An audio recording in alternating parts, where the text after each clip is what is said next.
1화 줄거리. 친구 같은 아버지와 아버지의 애인 엘자와 지중해 연안의 별장에서 여름 휴가를 보내고 있는 세실은 시리를 만나 데이트를 하며 느긋하고 평화로운 시간을 보낸다. 그런데 죽은 엄마의 친구 안느가 예기치 않게 별장에 초대되면서 미묘한 기류가 흐른다. 호라비인 아버지는 매력적이고 활기차며 둔한 기질이 다분하고 안느는 지적이고 우아하며 단호한 여성이다.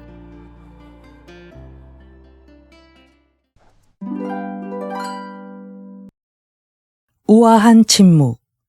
그러고 나서 며칠 동안에 내가 가장 놀란 것은 안나의 엘자에 대한 극진한 친절이었다. 주책 없음이 드러나 보이는 엘자의 대화에 대해서 가엾은 엘자를 놀림거리로 만들 수 있는 그 누구도 흉내내지 못하는 그녀의 재치 있는 핀잔을 한마디도 입 밖에 내는 일이 없었다. 나는 안느의 그 끈기와 너그러움을 속으로 칭찬하고 있었지만 그 속에 교활한 계산이 은근히 섞여 있음을 눈치채지 못했다. 까닭인즉 아버지는 그러한 심술궂은 조롱엔 곧 실증을 느꼈을 테니 말이다. 그러나 안느가 이와 같은 태도를 취하는 것과는 반대로 아버지는 그녀에게 감사해하고 무엇으로 거기에 대해 고마움을 표해야 좋을지 모르는 눈치였다. 하지만 이 감정도 구실에 지나지 않았다. 하긴 아버지는 안느를 딸의 둘째번 어머니가 될 대단히 존경할 만한 부인으로 다루고 있었다. 아버지는 이런 방법으로 언제나 나를 안느의 감독 밑에 두고 나에 관해서는 그녀에게도 얼마간의 책임이 있도록 꾸몄다. 그리하여 그녀를 우리들에게 좀 더 접근시키고 좀 더 친밀하게 맺어놓도록 하려는 것 같았다. 그러나 그녀에 대한 아버지의 눈초리나 행동은 미지의 여성에게 향한, 그것도 그 여인을 알고 싶어 탐내는 따위의 것이었다. 나는 이따금 시릴에게서도 의외로 그런 시선을 찾아낼 때면 도망치고 싶기도 하고 그를 유혹하고 싶은 충동을 받기도 했다. 나는 이 점이 안느보다도 흔들리기 쉬웠다. 그녀는 아버지에 대해서 무관심과 침착한 부드러움을 나타내어서 나를 안심시켰다. 나는 첫날 일은 잘못 생각했다고 믿기에 이르렀다. 나는 이 애매한 부드러움이 아버지를 극도로 자극시키고 있음을 깨닫지 못했다. 그리고 특히 그녀의 침묵이, 아주 자연스러우며 우아한 그녀의 침묵이 엘자의 쉴 새 없는 수다에 비하면 태양과 그늘과 같은 일종의 대조를 이루고 있었다. 가엾은 엘자. 그녀는 정말 아무것도 모르고 있었다. 그녀는 수선스럽고 침착하지 못했으며 여전히 태양 때문에 싱싱한 아름다움을 손해보고 있었다. 마침내 어느 날 엘자는 아버지의 그 시선을 눈치채고 사태를 깨달았던 모양이다. 점심 전에 나는 그녀가 아버지의 귀에 무엇인가 속삭이는 것을 보았다. 순간 아버지는 기분이 상하고 놀란 듯한 표정을 짓더니 곧 웃으면서 동의했다. 또 커피타임에 엘자가 나타나서 문회까지 가더니 우리들 쪽을 돌아보며 나에게는 미국 영화에서 커다란 영향을 받은 것으로 생각되는 안타까운 듯이 아주 세련된 애교 어린 목소리로 말했다. 오시겠어요, 레이몽. 아버지는 일어나더니 볼이 새빨개지면서 오후의 건강에 유익하다는 것을 주워 섬기면서 그녀의 뒤를 따라 나갔다. 안느는 꿈쩍도 안 했다. 그녀의 담배가 손가락 끝에서 연기를 뿜고 있었다. 나는 무엇인가 말해야 할 것만 같은 생각이 들었다. 모두들 낮잠은 휴식을 가져다 준다고 하지만 난 틀린 사고방식이라고 생각해요. 나는 곧 자신이 말한 언어의 이중적인 의미를 의식하며 입을 다물었다. 제발 그만둬요. 하고 안느가 쌀쌀하게 말했다. 안느는 내 말에 이중의 의미 따위는 생각하려고도 하지 않았다. 그녀는 곧 악취미적인 농담이라고 알아차렸다. 나는 안느를 봤다. 그녀의 애써 냉정해진 잔잔한 얼굴이 나를 감동시켰다. 어쩌면 그때 안느는 미칠 듯이 엘자를 질투하고 있었는지도 모른다. 안느를 위로하기 위한 한 파렴치한 생각이 떠올랐는데 그것은 내가 가질 수 있는 모든 파렴치한 생각들처럼 나를 매혹시키는 것이었다. 냉소적인 생각은 나에게 일종의 자신감과 의기양양해하는 자기 자신과의 공모감을 준다. 나는 큰 소리로 이렇게 말하지 않을 수 없었다. 생각해 보세요. 엘자의 가무잡잡하게 햇볕에 탄 피부를 보면 그런 종류의 낮잠은 두 사람에게 그리 썩 황홀한 것은 못 될 것 같아요. 나는 잠자고 있는 편이 좋을 뻔했다. 난 그 같은 생각은 싫어 하고 안느가 말했다. 더군다나 세실 같은 나이에 그런 생각을 한다는 건 얼빠진 짓이야. 그런 소린 듣기만 해도 슬퍼져. 나는 돌연 속이 몹시 끓어올랐다. 전 우스갯소리로 그렇게 말했어요. 용서하세요. 사실 난 두 사람은 아주 만족하고 있으리라 생각해요. 안느는 더는 참을 수 없다는 얼굴로 나를 봤다. 나는 즉시 그녀에게 사과했다. 그녀는 또다시 눈을 감고 나지막하나 참을성 있는 목소리로 얘기하기 시작했다. 세실은 연애에 대해서 너무 단순하게 알고 있어.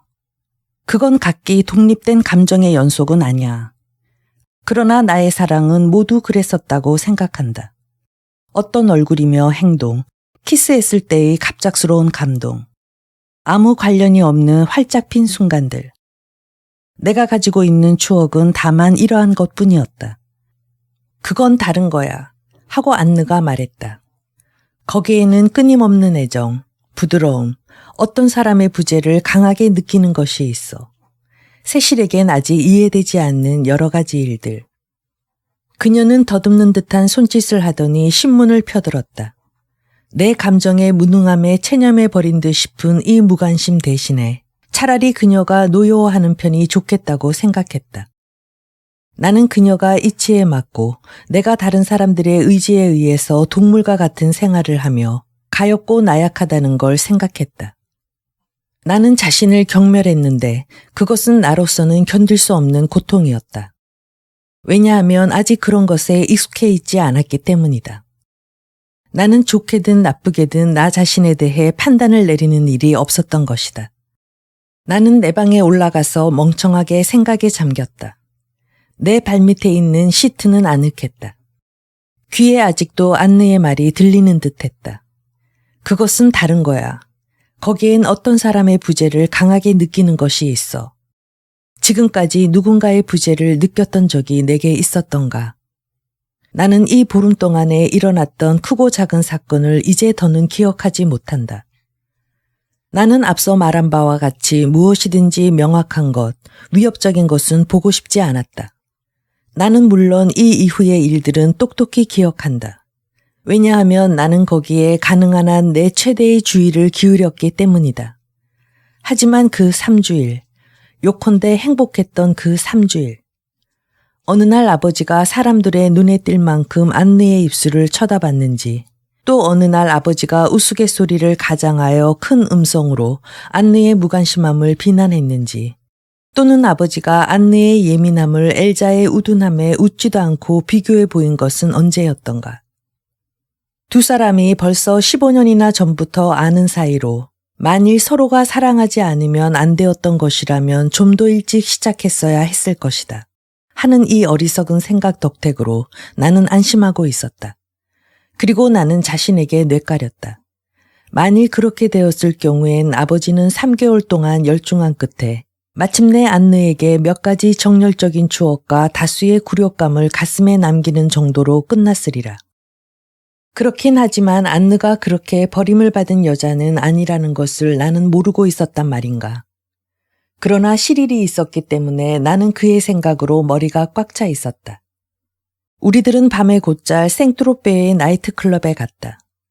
우리들은 클라리넷의 멜랑콜리한 음악에 맞춰 춤을 추면서 사랑의 말들을 속삭였는데 이튿날이면 나는 그 같은 말들을 잊어버리곤 했다. 그날 밤에는 그렇게 달콤했건만.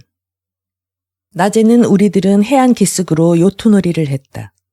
아버지도 이따금 우리들과 어울렸다. 특히 시릴이 크롤 공주를 져준 후부터 아버지는 시릴에게 호감을 갖게 되었다. 아버지는 시릴을 나의 귀여운 시릴이라고 불렀고 시릴은 아버지를 선생님이라고 부르고 있었다. 그러나 나는 도대체 두 사람 중 어느 쪽이 어른일까 하고 생각해 보았다. 어느 날 오후 우리들은 시릴의 어머니 별장으로 차를 마시러 갔다. 그녀는 조용하고 친절한 노부인이었는데 우리들에게 미망인으로서의 또는 어머니로서의 근심을 털어놓았다. 아버지는 동정하며 동의를 구하는 시선을 안느에게 던졌고 숱한 찬사를 부인에게 바쳤다. 솔직한 이야기지만 아버지는 시간을 쓸모없이 보내는 것을 조금도 두려워하지 않았다. 안느는 차분하게 미소를 띠며 이 광경을 바라보고 있었다. 돌아오는 도중 그녀는 시릴의 어머니가 인상이 좋다고 말했다. 나는 그런 부류의 노부인에 대한 불만을 터뜨렸다. 두 사람은 내 쪽을 돌아보며 너그럽게 재미있어하는 미소를 머금었기 때문에 나는 왈칵 화가 치밀었다. 아버진 그 부인이 자기 만족에 취해 있는 것도 몰라요. 하고 나는 고함쳤다. 멋대로 자신의 인생을 축켜 세우라고 하죠. 자신의 의무를 다하고 있다고 자신한다면. 그리고 하지만 사실이 그런데 하고 안느가 말했다. 그분은 어머니로서의 또 아내로서의 의무를 다한 거야. 소위 세상에서 말하는 그리고 창부로서의 의무 말인가요? 하고 나는 쏘아주었다. 난 상스러운 표현은 싫어 하고 안느가 말했다. 가령 역설이라 해도. 하지만 이것은 역설이 아니에요. 그분도 다른 모든 사람들처럼 결혼을 했겠죠. 욕망 때문이에요. 혹은 결혼이란 해야 하는 것이니까. 그래서 어린애가 생겼죠. 당신은 어떻게 해서 어린애가 생기는지 알겠죠. 아마 세실보다는 잘 모를 거야. 안느가 빈정거렸다. 하지만 나도 그것에 대한 상식은 좀 갖고 있지. 그렇게 해서 그 자식을 키웠고 그럼으로써 간통의 불안이나 걱정에서 벗어날 수 있었겠죠. 하지만 그분은 몇천 명의 여자가 갖고 있는 인생을 겪었고 그것이 자랑스러운 거예요. 알겠어요. 그분은 젊고 부르주아적인 아내와 어머니의 입장에 처해 있었고 또 거기서 벗어나려는 노력도 전혀 하지 않았어요. 그분은 이것도 저것도 하지 않은 것을 자만하고 있는 거지. 어떤 일을 완수한 것을 자랑하는 게 아니에요. 그건 너무 심한데 하고 아버지가 말했다. 그런 것은 가짜예요. 하고 나는 외쳤다. 그리고 나중엔 이렇게 말하겠죠. 난 책임을 다했다. 라고. 왜냐하면 아무것도 하지 않았기 때문이죠. 만일 그분이 자기가 태어난 환경을 저버리고 매춘부라도 되었다면 바로 그 점이 가치 있는 일이었을 거예요. 세실은 요즘 유행하는 관념에 사로잡혀 있군. 하지만 그건 가치 없는 거야. 안느가 말했다. 그것은 사실이었는지도 모른다. 나는 말한 대로 생각하고 있었지만 누군가가 그렇게 말하는 것을 들은 것도 확실했다. 그러나 내 인생과 아버지의 인생은 이 이론을 뒷받침하고 있었고 그래서 그것을 경멸함으로써 안느는 내게 상처를 입힌 것이다. 사람은 하찮은 것에 대단한 집착을 갖는 일이 있다. 그런데 안느는 나를 사색적인 인간으로 간주하지 않았다. 나는 안느의 잘못을 빨리 깨쳐주는 것이 긴급한 일이며 첫째로 해야 할 일이라고 여겨졌다. 나는 그 기회가 이처럼 빨리 닥치고 내가 그 기회를 움켜잡게 될 줄은 미처 몰랐다. 하긴 나는 한 달 후에는 한 가지 일에 다른 의견을 갖기 쉽고 내 신념이 오래가지 못하는 것을 스스로 인정하고 있었다. 내가 어떻게 위대한 정신의 소유자가 될 수 있었겠는가. 사랑을 빼앗긴 여자. 그러고 나서 어느 날 마침내 파국이 오고 말았다. 그날 아침 아버지는 밤에 깐느로 도박과 댄스를 하러 가기로 작정을 했다. 나는 엘자의 기뻐하던 모습을 기억하고 있다. 카지노의 익숙한 분위기 속에서 다시 햇볕에 그을렀던 본래의 아름다움과 반은 고독했던 생활 덕분에 얼마간은 퇴색해버린 운명의 여인으로서의 개성을 찾아내려고 했던 것이다. 내가 얘기했던 바와는 달리 안느도 이 사교 취미에 반대하지 않았다. 비교적 기뻐하고 있는 것 같이 보이기조차 했다. 나는 저녁 식사 후 아무런 걱정도 않고 한 벌밖에 없는 야회복을 입기 위해 2층 내 방으로 올라갔다. 그것은 아버지가 골라준 것이었다. 그 옷은 외국산 옷감으로 된 것이었는데 내게는 너무 이국적으로 보이는 그런 옷이었다. 아버지는 자신의 취미에서였는지 혹은 습관에서였는지 나를 운명의 여인처럼 꾸며놓는 것을 좋아했다. 나는 아래층에서 새로운 턱시도를 입고 있는 아버지를 발견하고 아버지의 목에 양팔을 감았다. 아버진 내가 알고 있는 어떤 남성보다 멋져요. 시릴은 빼고 말이지 하고 아버지는 전혀 생각지도 않은 말을 태연스럽게 했다.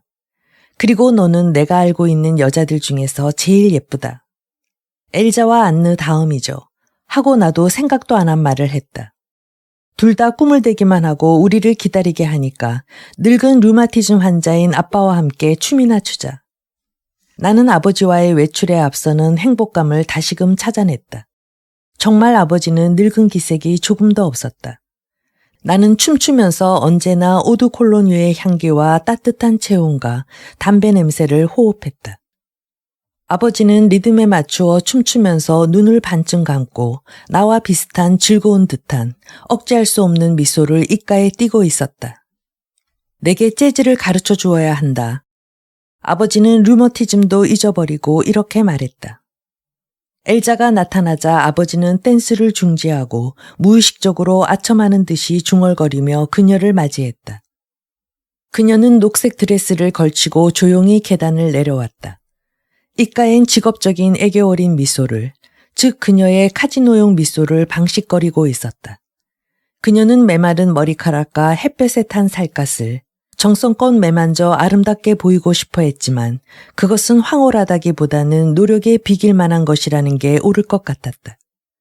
그녀는 다행히도 그것을 알아차리지 못하는 것 같았다. 우리 떠날까요? 안느가 없잖아요. 내가 말했다. 올라가서 준비가 다 됐는지 보고 오너라 하고 아버지가 말했다. 칸느에 가면 자정이 되겠다.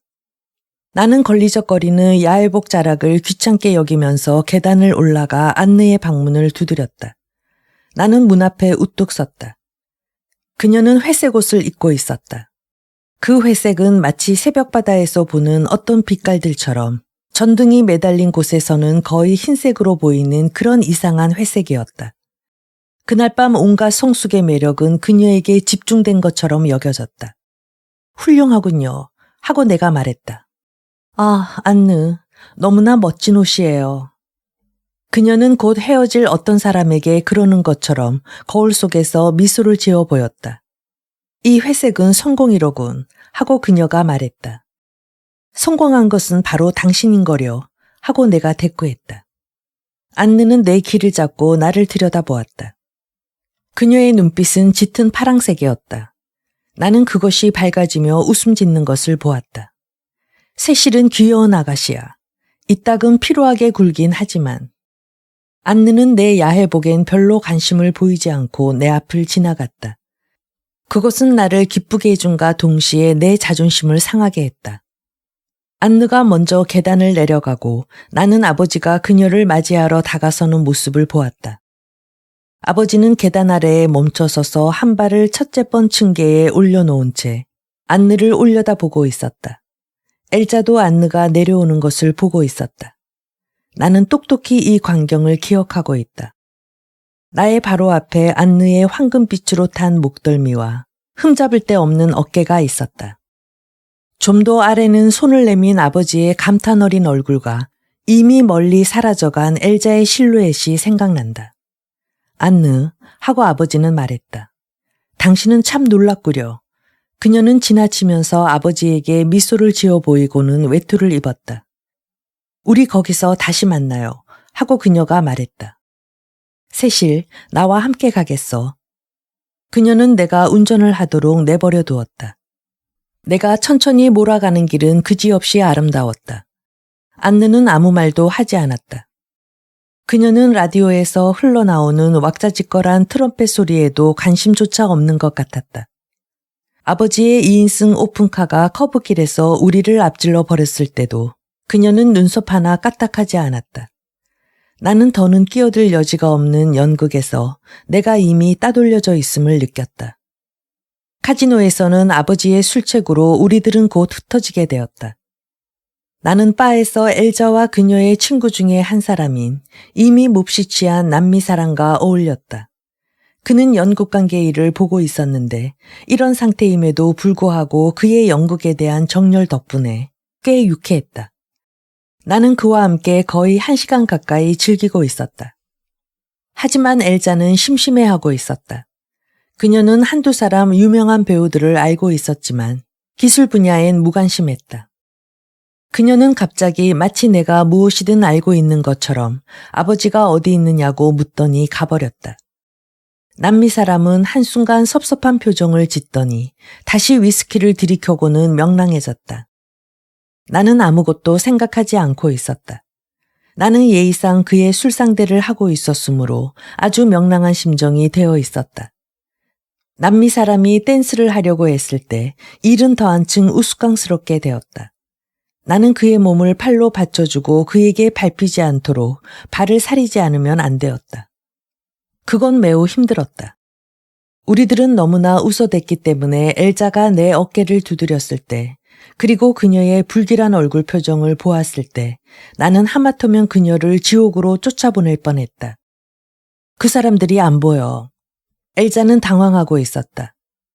화장은 지워지고 훤히 불빛에 비친 얼굴에는 얼룩이 져 있었다. 엘자는 쳐다보기만 해도 가엾었다. 나는 벼랑간 아버지에 대한 격렬한 노여움을 느꼈다. 아버지는 상상할 수 없는 무례를 범하고 있다. 내가 그 사람들이 있는 곳을 알고 있어요. 하고 나는 아주 자연스러운 일처럼 또 그것에 엘자가 걱정하지 않도록 웃으면서 말했다. 다녀올게요. 내가 받쳐주지 않자 남미 사람은 엘자의 품 안으로 넘어졌고 그렇게 된 것에 그는 만족하고 있는 것처럼 보였다. 나는 엘자가 나보다 몸집이 포동포동하다는 것을 슬프게 생각하면서 그렇다고 그녀에게 화낼 수 없다고 생각했다. 카지노는 넓었다. 나는 그 안을 2바퀴 돌아봤지만 두 사람을 찾아내지 못했다. 나는 테라스를 둘러보고 나서 마침내 자동차가 생각났다.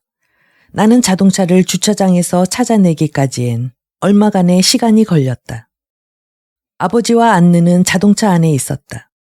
나는 뒤로 가서 안에 있는 거울을 통해 두 사람을 발견했다. 나는 아주 가까이 대고 있는 그리고 아주 심각한 그들의 옆얼굴을 보았다. 가로등 밑에서 그 모습은 이상하게도 아름다웠다. 그들은 서로 응시하고 있었다. 아마도 낮은 소리로 이야기를 나누고 있었으리라. 나는 그들의 입술이 움직이는 것을 보았다.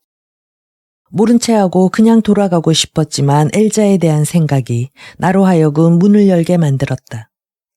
아버지의 손이 안내의 팔 위에 있었다. 그들은 나를 힐끗 쳐다보았다. 즐거우세요? 하고 내가 얌전히 물었다. 무슨 일이냐? 화난 표정으로 아버지가 말했다. 여기서 뭘 하고 있는 게야? 아버지는요? 엘자가 1시간 전부터 여기저기로 아버지를 찾아다니고 있어요. 안느가 마지못해 그러는 것처럼 내게로 천천히 얼굴을 돌렸다. 우린 돌아가죠. 내가 피로에 있어서 아버지가 나를 데려다 주려고 갔다고 엘자에게 말해줘요. 당신들도 실컷 즐겼으면 내 차로 함께 돌아가든지. 나는 너무나 분해서 몸을 떨었다. 더 이상 말도 나오지 않았다. 실컷 즐겼으면이라뇨. 당신들은 이해 못해요. 불쾌해요.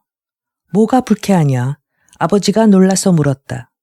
아버지는 햇볕에 견디지 못해하는 붉은 머리 여자를 바다로 데리고 왔어요. 그리고 그녀가 온통 허물이 벗겨졌을 때 아버지는 그녀를 버린 거예요. 그거 정말 너무 간단하군요. 내가 엘자에게 무슨 말을 해야 할까요? 안느는 지친 표정으로 다시 아버지 쪽으로 돌아앉았다. 아버지는 그녀에게 미소를 지어 보였고 내 말은 듣지도 않았다. 내 울분은 한계에 도달하고 말았다. 나는 엘자에게 이렇게 말하겠어요. 아버지는 잠자리를 같이 하는 다른 여자를 만났으니 돌아가라고요. 됐죠. 아버지의 놀란 고함 소리와 안느가 뺨을 때린 것은 동시에 일이었다. 나는 황급히 차문에서 머리를 빼냈다. 그녀는 나를 아프게 했다. 사과해라 하고 아버지가 말했다. 나는 커다란 생각의 회오리 속에 잠겨 차문 곁에서 움직이지 않고 서 있었다. 고상한 몸가짐들은 내게는 언제나 너무 늦게 찾아온다. 이리 와, 세실. 안느가 말했다. 그녀가 위협하는 것 같지는 않아 보여서 나는 다가갔다. 그녀는 자기 손을 내 뺨에 갖다 대고는 부드럽게 그리고 내가 좀 어리석기라도 했던 것처럼 내게 천천히 다정하게 말했다.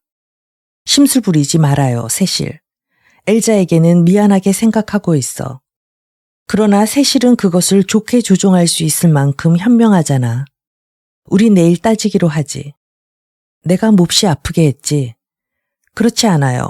내가 공손하게 말했다. 이 돌연한 부드러움과 조금 전에 지나칠 정도로 난폭한 내 행위가 나를 울고 싶게 만들었다.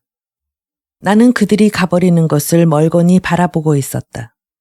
나는 나 자신이 완전히 멍청이가 된 느낌이었다. 내가 유일하게 위안이 되는 것은 내가 상냥한 마음씨를 갖고 있다는 생각뿐이었다. 나는 천천히 발걸음을 옮겨 카지노로 돌아갔다. 나는 그곳에서 엘자를 찾아냈다. 남미 사람이 그녀의 팔에 매달려 있었다. 안느가 탈이 났대요. 나는 가벼운 표정으로 말했다. 아빠가 그녀를 바래다 줘야만 했어. 우리 뭔가 좀 마실까요? 엘자는 아무 대꾸도 하지 않고 나를 바라보고 있었다. 나는 납득할 만한 핑계를 찾아냈다. 안느가 구역질을 했어요.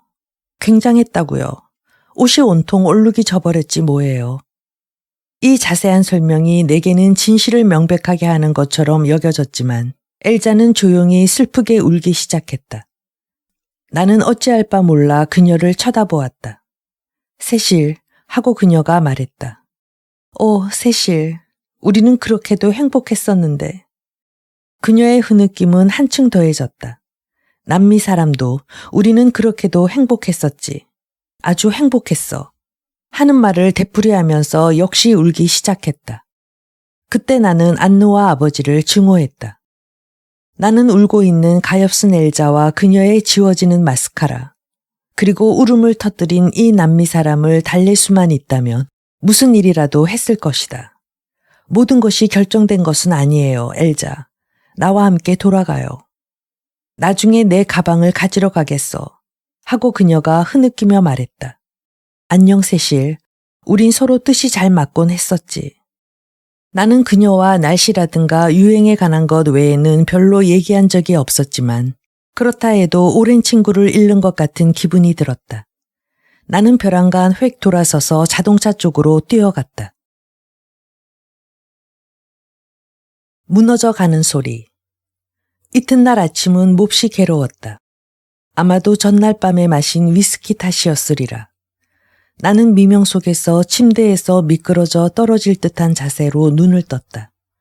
입은 텁텁했고 노곤한 사지는 불쾌하게 진땀에 절어 있었다. 햇볕이 덧문 사이로 스며들어왔고 먼지가 빽빽하게 줄지어서 날아올라갔다. 나는 일어나기도 싫고 그렇다고 자리 속에 누워있고 싶지도 않았다. 나는 엘자가 돌아올까? 안느와 아버지는 오늘 아침 또 어떤 얼굴을 하고 있을까 하고 생각했다. 나는 쉽게 일어나기 위해서 그들의 일을 생각해 보았다. 나는 별로 기분이 좋지 않아 몽롱한 상태로 비틀거리면서 차가운 타일을 깐 곳까지 갔다. 거울이 나에게 서글픈 반응을 보여주었다. 나는 거울에 기대섰다. 괭한 눈, 부은 입술, 이 낯선 얼굴, 나의 얼굴. 나는 이 입술과 이런 조화와 보기 싫게 변한 이 얼굴 때문에 나약하고 또한 비겁하게 되어 버렸던 것일까? 그리고 만일 나도 한계가 있는 사람이라면 어째서 나 자신에 대해서 그다지도 명백하고 그다지도 반대되는 방법을 알고 있었더란 말인가?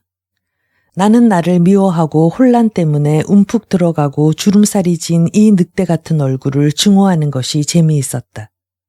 나는 묵묵히 자신을 들여다보면서 혼란이라는 말을 몇 번이고 뇌까렸다.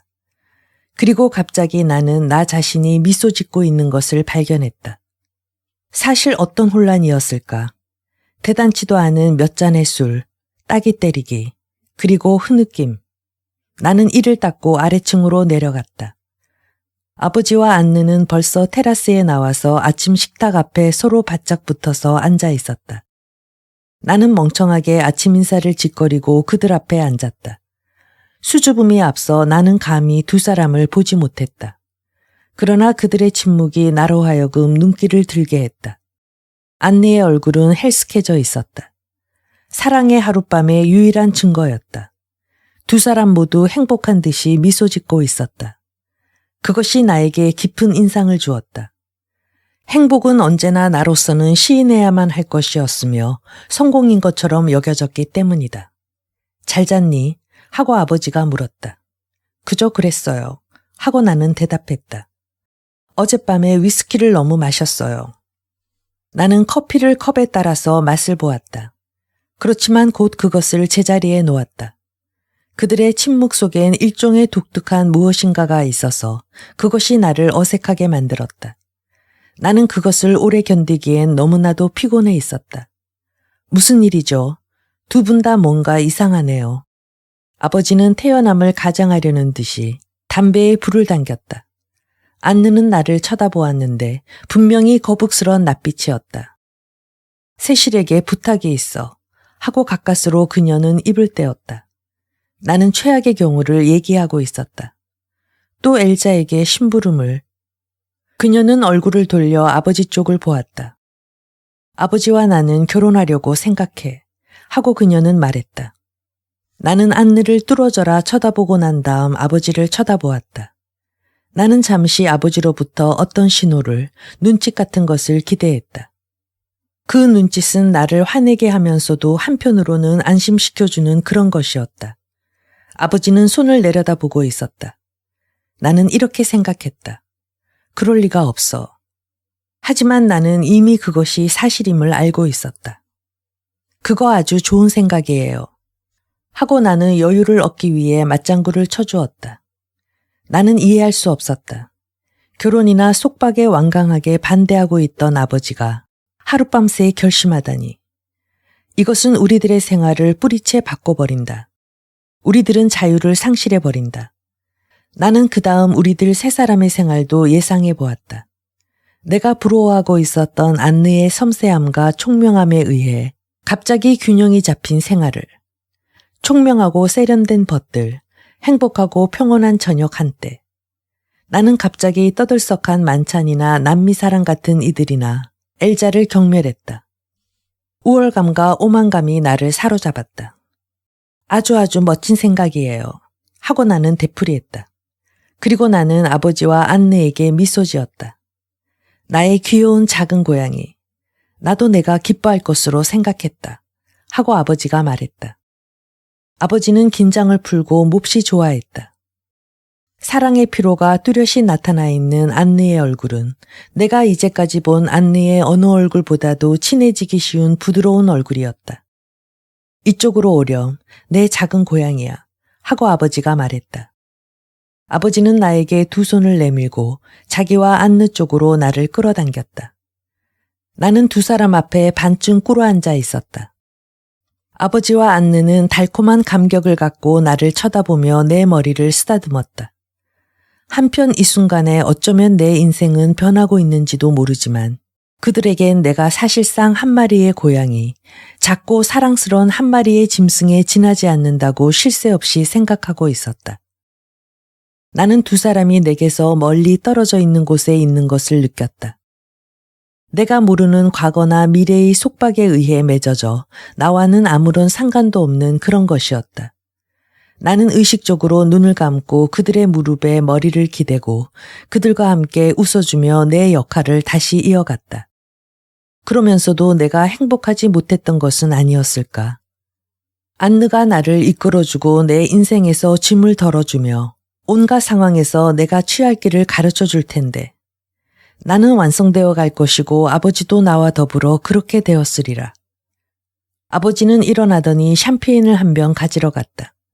나는 걱정이 되었다. 아버지는 행복했으나 그것이 문제였다. 나는 여자로 인해서 자주 행복해하던 아버지를 보아왔기 때문이다. 난 세실이 약간 두려웠어. 하고 안느가 고백했다. 왜요? 하고 나는 물었다. 그 말을 들으니 마치 내가 거부함으로써 두 사람의 결혼이 성사되지 못했을지도 모른다는 느낌이 들었다. 난 세실이 나를 겁내고 있지는 않을까 걱정하고 있었던 거야. 그렇게 말하고 그녀는 웃기 시작했다. 나도 역시 웃기 시작했다. 왜냐하면 실제로 나는 안느를 약간 겁내고 있었기 때문이다. 그녀는 그것을 알고 있었다는 것과 동시에 그것이 쓸데없는 걱정임을 나에게 알려주었다. 세실에겐 우습게 보이지 않아. 늙은이끼리의 이 결혼이. 당신들은 늙은이가 아니에요. 하고 나는 온갖 확신을 기울여서 말했다. 왜냐하면 아버지가 샴페인병을 옆에 끼고 왈츠를 추면서 돌아왔기 때문이다. 아버지는 안느 곁에 앉아 팔을 안느 어깨에 둘렀다. 내가 명구스러워 하는 몸짓을 했다. 어쩌면 그녀는 그 때문에 아버지와 결혼하는 것인지도 모른다. 아버지의 웃음과 그 우람하고 신뢰감을 느끼게 하는 팔뚝과 생활력과 열정 때문에. 40살, 고독에 대한 두려움, 어쩌면 관능의 마지막 간청일지도 모른다. 나는 안느를 한 여자로 생각해 본 적은 없었지만 한 실체로는 생각했었다. 나는 그녀 속에 있는 확신이나 우아함이나 지성 등은 인정했지만 결코 육감이나 나약함을 본 일은 없었다. 나는 아버지가 자랑스럽게 여기는 것을 이해할 수 있었다. 교만하며 냉담한 안느 라르상이 자기와 결혼하는 것이다. 아버지는 그녀를 사랑하고 있는 것일까? 오래도록 그녀를 사랑할 수가 있을까? 이 애정을 아버지의 엘자에 대한 애정과 구별할 수 있는 것일까? 나는 눈을 감았다. 태양이 나를 마비시키고 있었다. 침묵과 은근한 두려움과 행복에 넘쳐서 우리들 세 사람은 테라스에 나와 있는 것이다. 엘자는 그 며칠 동안 돌아오지 않았다. 일주일이 또 순식간에 지나갔다. 행복하며 즐겁고도 고독한 7일간이었다. 우리는 실내 장식이나 시간표 등 복잡한 계획을 세웠다. 아버지와 나는 이러한 계획을 전혀 모르는 사람들이 갖기 쉬운 무분별로 계획들을 조밀하고도 힘들게 짜는 일이 마음에 들었다. 하기야 우리가 이런 계획들을 믿어본 적이 있었던가. 매일 같은 장소로 12시 반에 점심을 들러 돌아오고 집에서 저녁을 들고 그러고 나서는 집에 있는 일이 아버지는 정말로 가능한 일이라고 생각했을까. 하지만 아버지는 유쾌한 듯이 방탕한 생활을 끝내고 질서와 우아하고 조직된 부르주아적인 생활을 반겼다. 아마도 이 모든 것은 나와 마찬가지로 아버지에게 있었어도 다만 관념의 조작에 지나지 않았으리라. 나는 지금 자신을 시험하기 위해서 그 주일의 추억을 깊이 파헤쳐 보리라 생각한다. 안느는 긴장이 풀리고 낙관적이었으며 아버지는 지대한 애정으로 그녀를 사랑하고 있었다. 나는 아침에 그들이 눈자위가 거무스름하게 무리진 눈을 하고 함께 웃으면서 서로 기대어 내려오는 것을 보고 맹세하지만 그것이 오래 계속되어 주기를 바랐다. 저녁이면 우리는 종종 해안으로 내려가 어느 카페 테라스에서 아페리티프를 마시기도 했다. 어디서나 우리는 평탄하고 정상적인 한 가족으로 여겨졌다. 그리고 단지 아버지와 함께 외출해서 미소와 놀리는 것인지 동정하는 것인지 모를 시선을 받는데 익숙해 있던 나 역시 내 나이에 맞는 역할로 돌아온 것이 기뻤다. 결혼식은 여름 휴가가 끝나고 파리로 돌아간 다음 올릴 예정이었다. 가엾은 시릴은 우리들의 내적인 변화를 어떤 놀라움을 갖고 바라보았다. 그러나 이 합리적인 결과는 그를 기쁘게 했다. 우리들은 함께 요트를 탔으며 욕망에 따라 키스를 하기도 했다. 그런데 그의 입술이 내 입술을 밀어붙이고 있을 동안 이따금 안느의 얼굴이 떠올랐다. 아침에 부드럽게 상처 입은 그녀의 얼굴이. 사랑이 그녀의 동작에 부여하는 일종의 완만함과 행복한 무기력이. 그래서 나는 그녀를 부러워했다. 수없는 키스는 지치고 만다. 만일 시릴이 나를 덜 사랑하고 있었다면 나는 틀림없이 그 주일로 그의 것이 되었을 것이다. 6시에 섬으로부터 돌아오자 시릴은 요트를 모래밭으로 끌어올렸다. 우리들은 솔밭을 지나서 집으로 돌아갔다. 그리고 몸을 따스하게 하기 위해서 인디언 놀이나 핸디캡 경주를 생각해냈다. 그는 언제나 집 앞에서 나를 따라 붙잡았고 승리를 외치면서 내게 덤벼들어 나를 솔잎 위에 뒹굴게 하며 부둥켜 안고 키스를 퍼부었다. 나는 아직도 허덕이듯 숨결을 몰아쉬는 그러면서도 농도가 옅은 키스를 모래에 부딪혀 부서지는 파도 소리와 일치된 내 심장을 누르고 있던 시릴의 심장의 고동 소리를 기억하고 있다. 하나, 둘, 셋, 넷. 심장의 고동과 모래를 스치는 부드러운 파도 소리. 하나, 둘, 셋, 하나. 그는 숨을 돌렸고 그의 입맞춤은 정확하고도 친밀해졌다. 내겐 벌써 바다의 술렁거림이 들려오지 않았다. 다만 내 귓전에는 소용돌이 치는 나 자신의 피가 거칠게 고동치는 울림소리만 들려왔다. 어느 저녁 나절 안느의 음성이 우리들을 떼어놓았다. 시릴은 내 위에 누워 있었다. 우리들은 빨갛게 물든 저녁 놀과 일몰의 그림자 속에서 반나체였다. 그리고 그것이 안느를 오해하게 만들었는지도 모른다는 생각이 들었다. 그녀는 짧게 내 이름을 불렀다. 시릴은 단번에 뛰어 일어났다. 물론 부끄러워하면서. 나는 좀 더 천천히 안느를 보면서 일어났다. 그녀는 시릴을 보며 마치 그의 존재를 느끼지 않는 듯 냉정하게 말했다. 당신을 더 이상 보고 싶지 않군요. 그는 대꾸하지 않고 내게로 몸을 숙여 떠나기 전에 내 어깨에 키스를 했다. 그 행동은 나를 놀라게 했으며 어떤 약속이나 한 것처럼 나를 감동케 했다. 안느는 무엇인가 다른 일을 생각하고 있는 것처럼 여전히 새침하고 침착하며 동떨어져 있는 듯 싶은 태도를 보이며 나를 뚫어져라 응시했다. 그것이 나를 짜증나게 했다. 만일 안느가 딴 생각을 하고 있다면 그처럼 쌀쌀하게 말한 것은 잘못이다. 나는 단순히 체면상 어색한 낯빛을 띠며 안느 쪽으로 걸어갔다. 그녀는 기계적으로 내 목에 붙은 솔잎을 떼어냈다. 그때 처음 나를 본 것처럼. 나는 모멸의 표정을 짓고 있는 그녀의 아름다운 얼굴을 보았다. 그녀를 더없이 아름답게 만들고 나를 약간 겁나게 하는 그 곤태와 비난에 어린 얼굴을. 세실, 이런 따위의 장난은 대개 병원에서 끝난다는 걸 생각하지 않으면 안 돼. 하고 그녀는 말했다. 안느는 우뚝 선 채 물끄러미 나를 쳐다보며 말했으므로 나는 몹시 어색했다. 그녀는 꼿꼿이 서서 꼼짝하지 않고 짓거릴 수 있는 여인들 중에 한 사람이었다. 나에겐 소파라든가 무심히 잡을 수 있는 물건이나 담배라든가 또 다리를 흔들흔들 하든가 흔들거리고 있는 것을 쳐다볼 수 있는 대상이 필요했다. 과장해서 말할 것까지는 없어요. 하고 나는 미소 지으면서 말했다.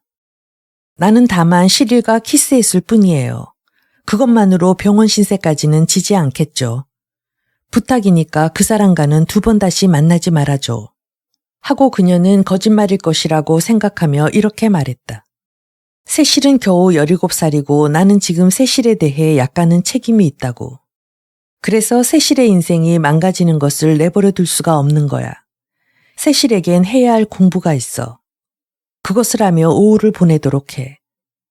그녀는 내게 등을 돌리더니 맥없이 집 쪽으로 걸어갔다. 나는 너무나 어처구니가 없어 꼼짝도 할 수가 없었다. 그녀는 자기가 이야기한 것만 생각하고 있는 것이다.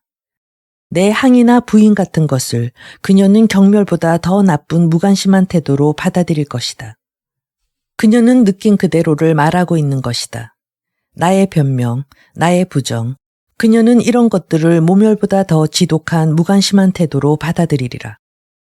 흡사 내가 존재하고 있지 않는 것처럼, 흡사 내가 생명이 없는 하찮은 무엇인 것처럼, 그리고 안느가 훨씬 전부터 알고 있는 세실이 아닌 것처럼.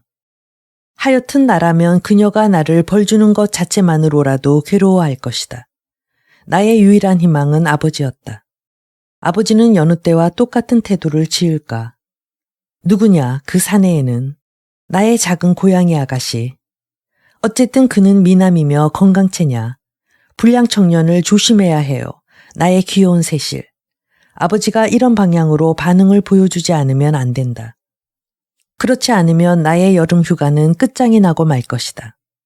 저녁 식사는 마치 악몽처럼 지나갔다. 안느는 한마디도 아버지에게 아무 말 하지 않겠어. 난 밀고자가 아니야. 하지만 공부를 열심히 하겠다고 나에게 약속해줘. 라고조차 말하지 않았다. 이런 종류의 계산은 그녀에게는 관심이 없었던 것이다. 나는 그것을 다행으로 여기는 동시에 또한 그래주기를 바랐다. 왜냐하면 그렇게 말했다면 내가 그녀를 경멸할 수가 있었을 테니 말이다. 그녀는 남들이 그러는 것처럼 이런 실수를 모면했다. 그런데 막 수프를 들고 나서 그녀는 그 사건이 생각난 듯했다. 난 당신의 따님에게 몇 마디 충고를 하고 싶어요, 레이몽. 오늘 저녁 나는 세실과 시릴이 숲속에 있는 걸 봤어요. 2 사람 다 보통 이상으로 보이더군요. 아버지는 그것을 농담으로 받아 넘기려고 했다. 가엾은 아버지. 그건 무슨 뜻이요? 무엇을 하고 있었는데? 내가 시릴과 키스하고 있었어요. 하고 격해서 내가 외쳤다. 그런 걸 안느가 오해하고서. 나는 아무것도 오해하지 않고 있어요. 하고 안느는 내 말을 가로막았다. 하지만 나는 세실이 시릴과 자주 만나는 것을 그만두는 편이 좋으리라고 생각하고 있어요. 그리고 조금은 철학을 공부하는 편이. 가엾은 세실, 하고 아버지가 말했다. 그건 그렇고 그 시릴이란 녀석은 똑똑한 놈일 테지. 세실도 똑똑한 여학생이에요. 하고 안느가 말했다. 그러니까 만일 세실이 상처라도 입게 되면 그야말로 가슴 아프죠.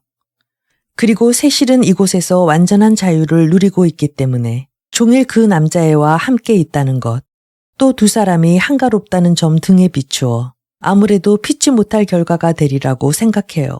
당신은 그렇게 생각지 않으세요? 이 당신은 그렇게 생각지 않으세요란 말 때문에 나는 눈을 치떴다. 그런데 아버지는 매우 난처해하며 시선을 떨어뜨렸다. 아마 당신의 말대로일 거야.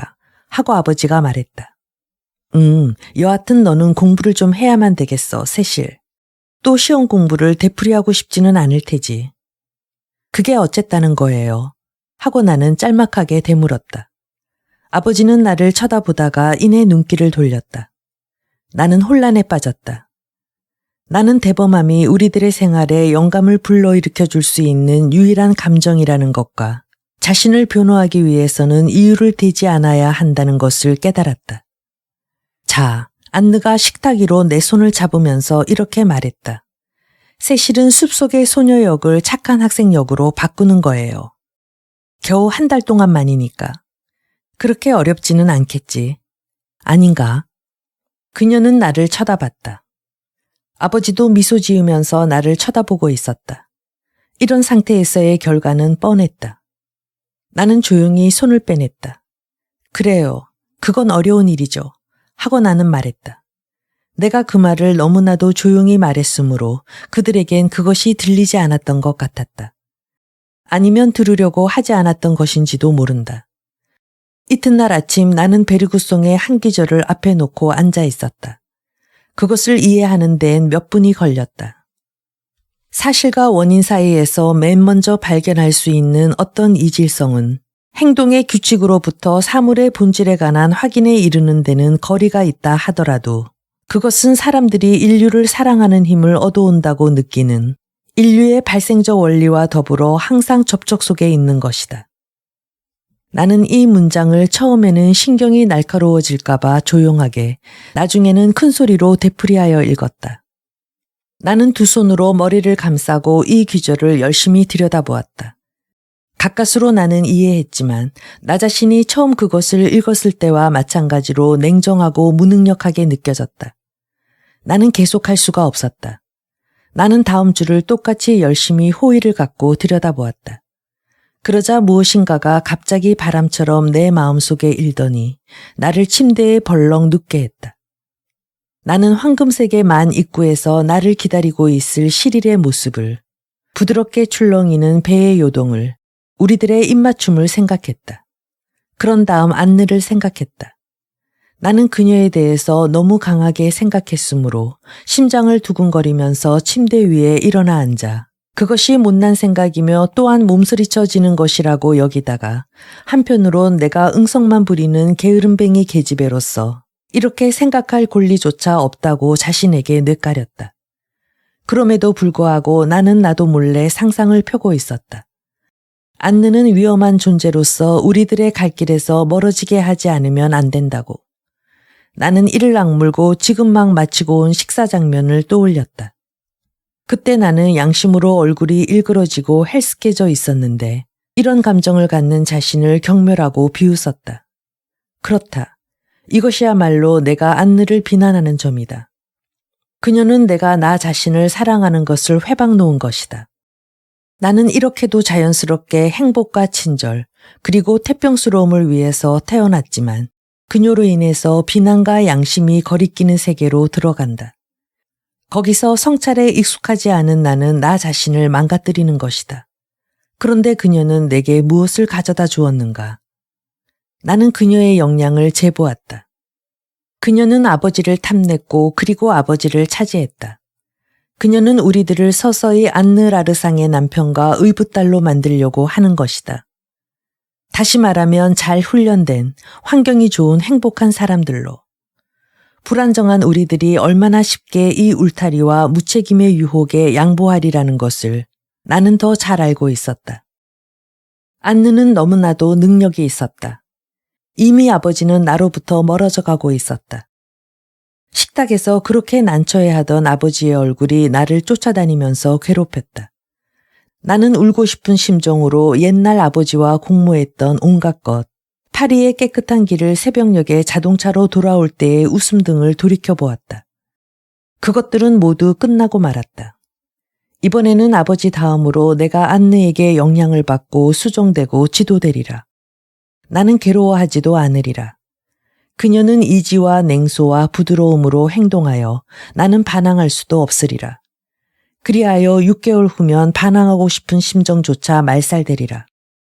어떤 짓을 하더라도 단단히 분발해서 다시 아버지와의 옛날의 우리들의 생활을 되찾아야만 한다. 문득 나에겐 명랑하고 유쾌했던 지난 2년간이 얼마나 매력적으로 생각됐는지 모른다. 언젠가 내가 그처럼 빨리 내던져버린 그 2년간이 생각하는 자유, 상식을 벗어난 일을 생각하는 자유, 자기의 인생을 선택하는 자유, 자기 자신을 선택하는 자유. 나는 자기 자신으로 존재한다라는 말은 할 수 없다.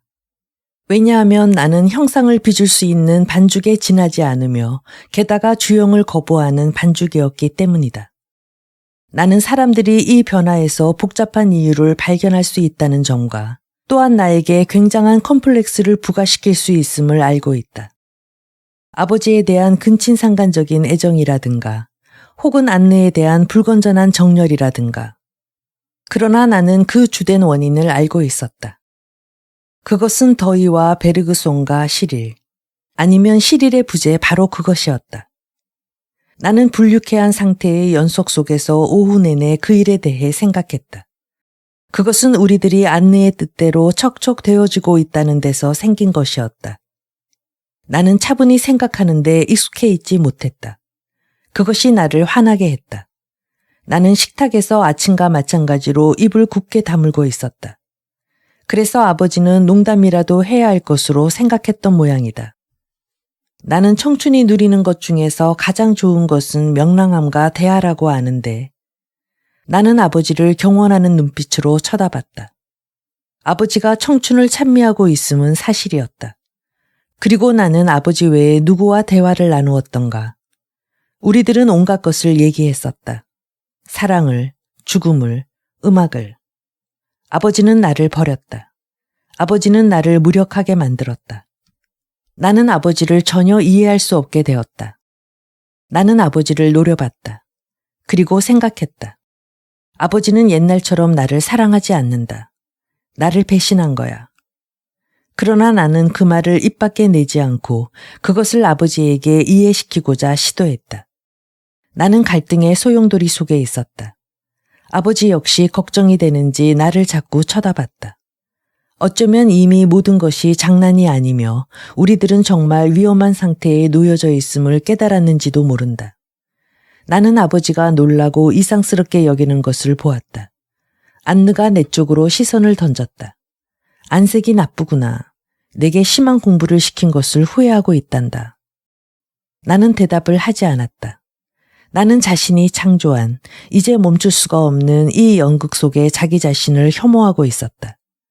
우리들은 저녁 식사를 마쳤다. 테라스에서 식당 창문으로부터 비치는 장방형의 불빛 속에서 나는 안느의 길고도 생동감 있는 손이 흔들리며 아버지의 손을 잡는 것을 보았다. 나는 시리를 연상했다. 매미 소리와 달빛으로 가득 찬 이 테라스에서 그가 나를 두 팔로 껴안아주면 좋을 텐데 하고 나는 생각했다. 나는 애무와 위안을 받고 싶었으며 나 자신과 화해를 하고 싶었다. 아버지와 안느는 침묵을 지키고 있었다. 그들 앞에는 사랑의 밤이 있고 나에게는 베르그송이 있다. 나는 울려고 나 자신을 불쌍히 여기려고 노력했지만 헛사였다. 나는 이미 안느야말로 불쌍하다고 생각하기 시작하고 있었던 것이다. 마치 그녀를 이길 것이 확실한 것처럼.